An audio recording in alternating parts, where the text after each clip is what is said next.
नमस्कार, मी स्नेहा. आपण पाहताय एनडीटीव्ही मराठी. महाराष्ट्र नामामध्ये आपलं स्वागत. राज्यातील कृषी, आरोग्य, उद्योग आणि प्रगतीशी संबंधित काही महत्त्वाच्या बातम्या आम्ही घेऊन आलो आहोत. चला तर मग पाहूयात आजच्या मुख्य घडामोडी. देशातील सर्वाधिक नोंदणीकृत स्टार्टअप्स हे महाराष्ट्रात आहेत, तर यातील 45% स्टार्टअप हे महिलांचे आहेत. राज्यात महिलांमध्ये उद्योजकतेला प्रोत्साहन देण्यासाठी विविध उपाय जात आहेत. महिला उद्योजकांना प्रोत्साहन देण्यासाठी महाराष्ट्र शासनाच्या उपक्रमांमुळे महिलांच्या उद्योगातील सहभागाला चालना मिळाली आहे आणि याचाच एक भाग म्हणून नुकतंच मुंबईतील जुहू इथं एसएनडीटी महिला विद्यापीठामध्ये इनोव्हेशन महाकुंभ 2025चं यशस्वी आयोजन सुद्धा करण्यात आलं होतं. या कार्यक्रमामध्ये आरोग्य सेवा, एआय आणि शाश्वत तंत्रज्ञान यासारख्या महत्त्वाच्या क्षेत्रांच्या संदर्भामध्ये महिलांच्या नाविन्यपूर्ण कल्पनांचं सादरीकरण सुद्धा झालं. राज्याला देशाचं स्टार्टअप कॅपिटल बनवण्याच्या आणि भारताच्या अर्थव्यवस्थेमध्ये महिलांचं योगदान वाढवण्याच्या दृष्टीने अशा कार्यक्रमांची भूमिका अत्यंत महत्त्वाची असते. यावेळी अनेक उद्योग समूहाच्या प्रतिनिधींनी उदयोन्मुख महिला उद्योजकांशी करार सुद्धा केले. या निमित्तानं ग्रामीण आणि शहरी भागातील महिलांसाठी रोजगाराच्या आणि विकासाच्या नवीन संधी सुद्धा खुल्या झाल्यात. गडचिरोली जिल्ह्याला नक्षलमुक्तीसोबतच आता आरोग्य आणि औद्योगिक क्षेत्रातील विकासाची जोड सुद्धा मिळते.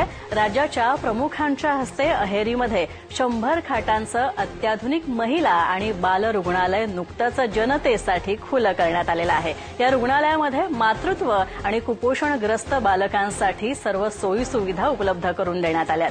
यासोबतच महाराष्ट्र शासनानं भामरागड, जरावंडी, ताडगाव, वेंगणूर इथं आरोग्य केंद्र श्रेणी सुधारित करून आरोग्य सुविधांचं जाळं सुद्धा मजबूत केलंय. विशेष म्हणजे सिरोंचा तालुक्यामध्ये 350 खाटांचं रुबी हॉस्पिटल आणि मेडिकल कॉलेजच्या प्रकल्पाचं भूमिपूजन सुद्धा पार पडलं. या ठिकाणी 2400 आजारांवर मोफत उपचार सुद्धा मिळणार आहेत.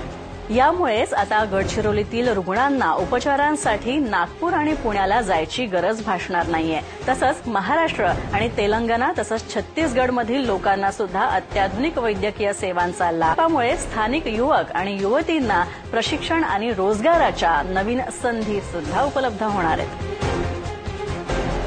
नाशिक त्र्यंबकेश्वर इथं 2027 मध्ये सिंहस्थ कुंभमेळा होऊ घातलाय.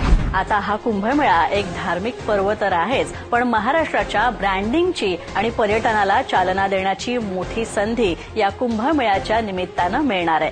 या कुंभ पर्वामुळे स्थानिक पातळीवर मोठ्या प्रमाणात रोजगाराच्या नवीन संधी सुद्धा निर्माण होत आहेत.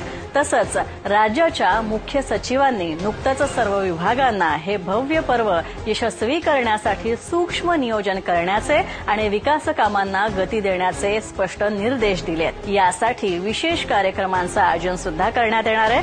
तसंच सुरक्षेसाठी आणि संभाव्य अडचणींना तोंड देण्यासाठी पूर्वनियोजन सुद्धा सुरू आहे, ज्यामुळे भाविकांची सुरक्षा ही सुनिश्चित केली जाईल. पुण्यासह अहिल्यानगर आणि खेड भागाच्या शहरीकरणामुळे वन्यजीव आणि माणूस यांच्यामधला संघर्ष गंभीर झालाय.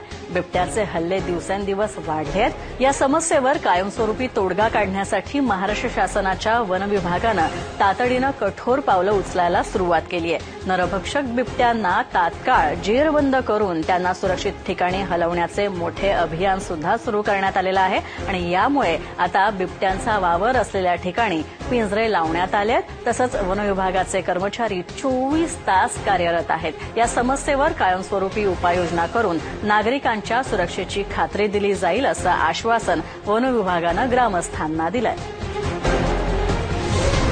पुण्यातील लोहगाव परिसरातील 17 वर्षीय उदयोन्मुख कुस्तीपटू सनी फुलमाळी यानं आंतरराष्ट्रीय पातळीवर महाराष्ट्राचं नाव अभिमानानं उंचावलंय. बहरीन इथं झालेल्या आशिया युवा कुस्ती स्पर्धेमध्ये सनीनं 60 किलो वजनी गटामध्ये सुवर्णपदक पटकावलंय आणि ऐतिहासिक यश सुद्धा प्राप्त केलंय. त्याच्या या विजयी कामगिरीमुळे केवळ पुणेच नव्हे तर संपूर्ण महाराष्ट्राचं नाव आंतरराष्ट्रीय क्रीडा क्षेत्रामध्ये गाजलंय. सनीची कामगिरी राज्यातील लाखो युवा खेळाडूंना, विशेषतः ग्रामीण भागातील प्रतिभावान खेळाडूंना प्रोत्साहन देणारी ठरते. तर या होत्या राज्यातल्या महत्त्वाच्या घडामोडी. यानंतर इथेच थांबतोय. नमस्कार.